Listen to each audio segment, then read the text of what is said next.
Welcome back for another episode of Behind the Wheel. This is Rob Greenlee, and I've got a special episode this week to bring you. I am at a Tesla service center on a test drive of a 2025 Model 3.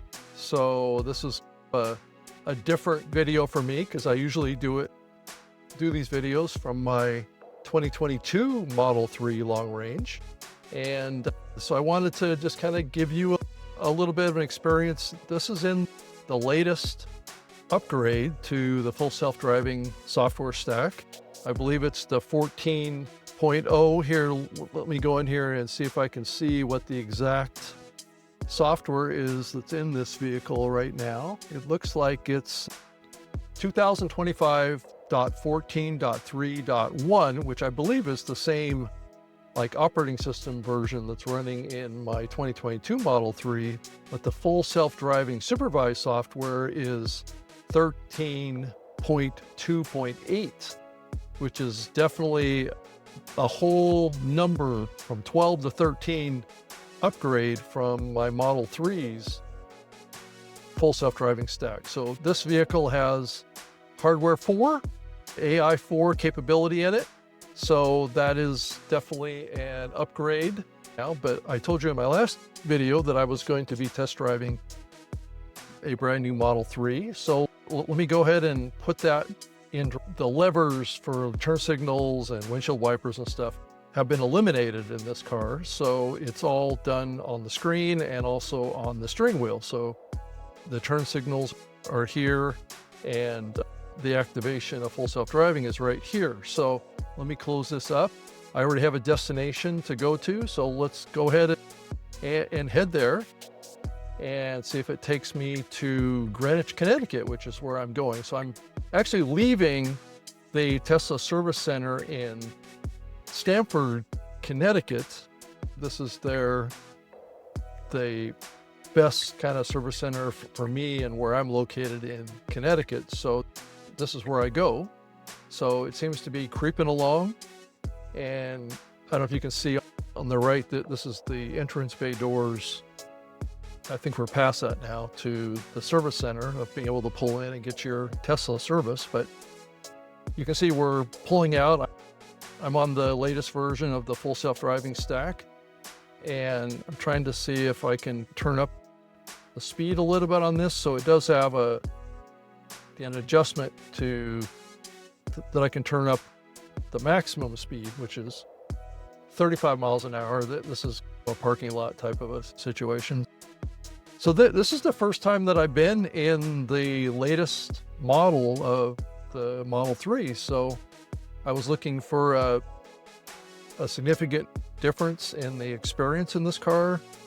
It does appear to have a little smoother ride, which I think what I'm talking about here is fairly well known in the Tesla community, but it's also one that's an upgrade. I was always hearing that this car is a lot quieter, the suspension is a little bit smoother, and it does feel that way. I have to admit, it does seem like it's definitely a smoother ride. So I'm impressed so far.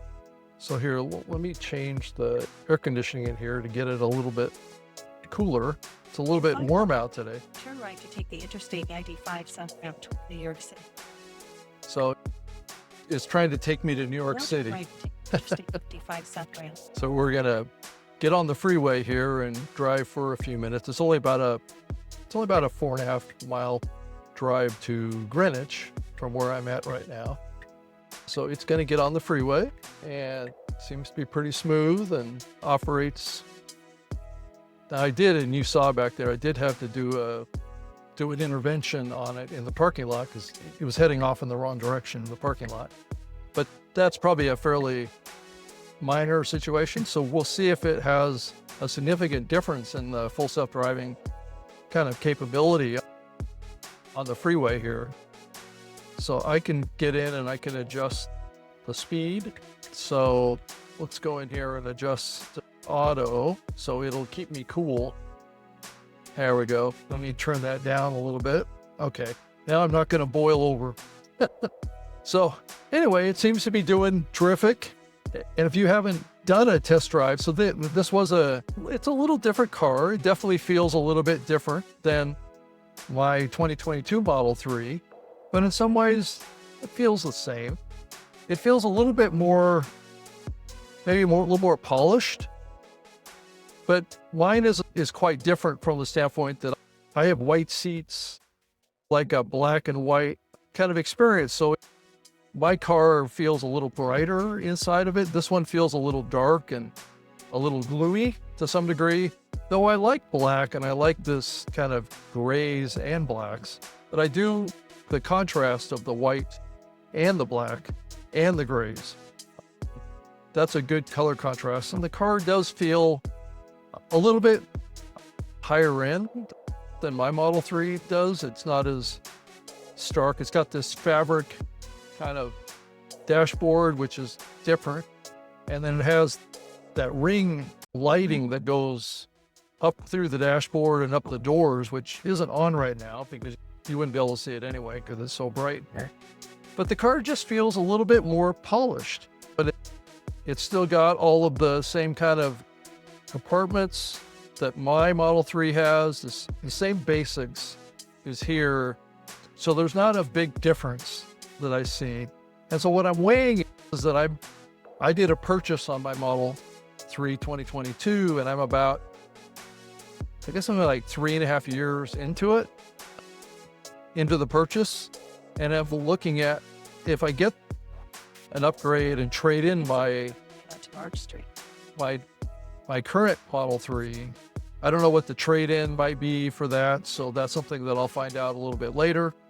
And then also what the current financing is, what the current kind of rebate capabilities to get the price of the vehicle down. If I can actually get my monthly payment lower than what I'm paying right now, which is in the $600+ range, if I get it down to 400 or 300 range or something like that, would be a win for me. I don't know if that's realistic, but if you think about the rebates and the incentives that go into owning one of these cars right now, and I do know that in Congress they are throwing around a bill that will eliminate the EV tax credit from the IRS. But the whole thing about the tax credit, maybe a lot of people don't realize, is that you have to have enough taxable income to get that full credit too. It's not like it's a straight right off the top. So you have to be paying enough taxes to justify that tax credit. Also, you're just going to get a fraction of it. So it's not a perfect rebate. State and local rebates that exist on these cars too. Those tend to be a little bit more of a fixed kind of amount. So it's a little bit more straightforward on that.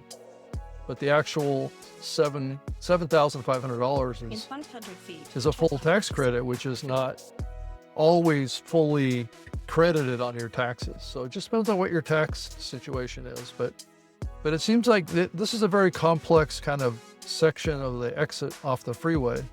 And I can adjust the controls here. I thought it was, let's see, dynamics.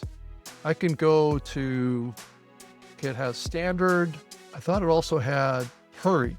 So I can set the car on the full self-driving to take a hurry position in driving in full self-driving, which will drive a little faster speeds. It'll tend to accelerate quicker. It'll tend to be a little bit more aggressive. Now turn left onto and navigating the roadway. I've actually keep my car at the hurry mode, just so it doesn't cause disruptions that can happen sometimes because the car hesitates or doesn't make fast enough choices and decisions at the intersection. So you want to encourage it to be an assertive driver. And that's what I try and do with my full self-driving. So if you haven't really experienced that before, it's been a very smooth ride so far, I have to admit. And some of these In bumps, 500 feet, turn right onto Field. the car, my Model 3 would actually really jerk the car a lot. It would really rock the car, and it would be like a hard bang on any kind of rough spot in the road, or if there's like a hole in the road or whatever. This car kind of absorbed that much better. And it does seem like the noise, the external noise of this vehicle is much less. So this is a 2025 Model 3. I'm not sure if what this one is, if it's a long range here, let's say, or if it's just a standard. I can't tell in here what it is. And in some ways it doesn't matter. Okay, it's a Model 3 long range, and the car has 22 miles on it. So this is a brand new vehicle, and it's a bluish color, as you can see on the screen there, a metallic blue. It's a nice car. I like it a lot. I'm not sure that I would get that kind of color on the car myself personally, but I kind of like the darker grays and gray type color. If I got another color, it would probably be black, but I'm not sure on that. But I definitely like the white interior of this. And the white interior seems really a premium kind of experience in this car. So I think I'm probably going to call an end to the video and just say I've enjoyed this demo drive, and I would recommend it. If you've got an older Model 3 or a 500 feet. older Model Y, just contact your closest Tesla service center and sign up for their demo drives so you can get out and maybe test drive a Cybertruck or test drive their newer Model Y that's out there too, Is on the right. and a Model 3, and then make your choice. So it's interesting how it's navigating this particular intersection crosswalk. It's very careful, and it's because there's a pedestrian here on the right. Okay, so I need to take over and end this trip, and I think head back to the Tesla service center. So Tesla service center locations. So I need to go back to the one in Stamford. Let's see, I think it's this one. Let's see. Now turn right onto Greenwich Avenue. I think that's where it's going here. Let's see. End trip, Tesla service center locations. Okay, here it is. 106 Commerce Road. Let's go back to that one. Yeah, that's it. So let's head back home as I return the car from my test drive. Activated the full self-driving again, so we're heading back to where this car's home is. Thank you so much for watching this, and I'm excited to have another experience with a new Tesla model with the hardware 4 capability.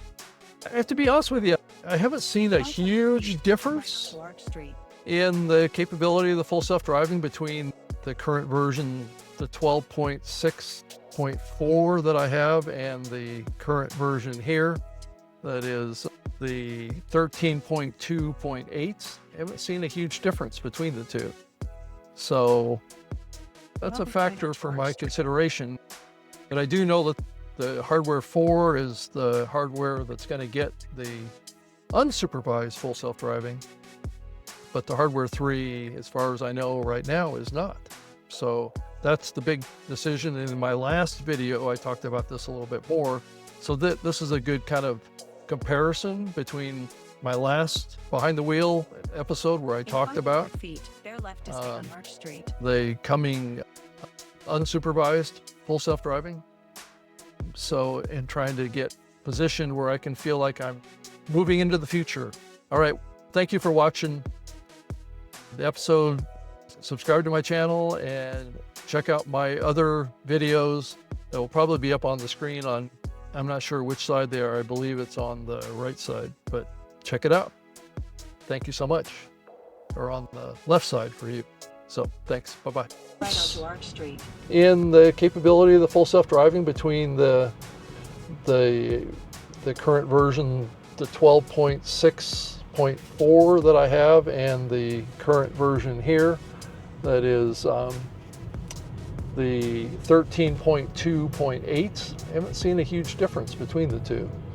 So that's a factor for my consideration, but I do know that the hardware 4 is the hardware that's going to get the unsupervised full self-driving, but the hardware 3, as far as I know right now, is not.